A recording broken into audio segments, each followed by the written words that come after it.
شروع کرتا ہوں اللہ کے نام سے جو بڑا مہربان اور نہایت رحم کرنے والا ہے۔ حضرت عبداللہ بن عباس رضی اللہ تعالیٰ عنہ سے مروی ہے کہ رسول اللہ صلی اللہ علیہ وآلہ وسلم نے فرمایا، جب تم میں سے کوئی شخص قسم کھائے تو وہ اس طرح نہ کہے جو اللہ چاہے اور آپ چاہیں،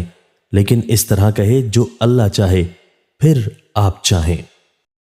حضرت عبداللہ بن عباس رضی اللہ تعالیٰ عنہ سے مروی ہے کہ ایک آدمی نبی صلی اللہ علیہ وآلہ وسلم کے پاس آیا اور آپ کے ساتھ گفتگو کرنے لگا، پھر کہا جو اللہ چاہے اور جو آپ چاہیں۔ رسول اللہ صلی اللہ علیہ وآلہ وسلم نے فرمایا، کیا تم نے مجھے اللہ کے برابر کر دیا ہے؟ اس طرح نہیں بلکہ کہو صرف اللہ چاہے۔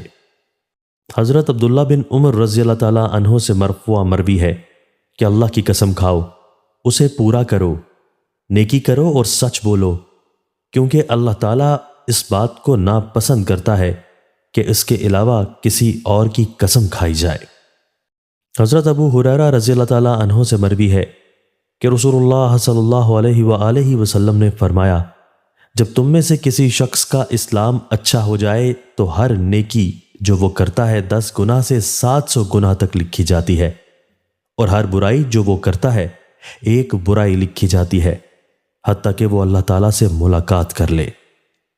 حضرت ابو سعید خدری رضی اللہ تعالیٰ عنہ سے مروی ہے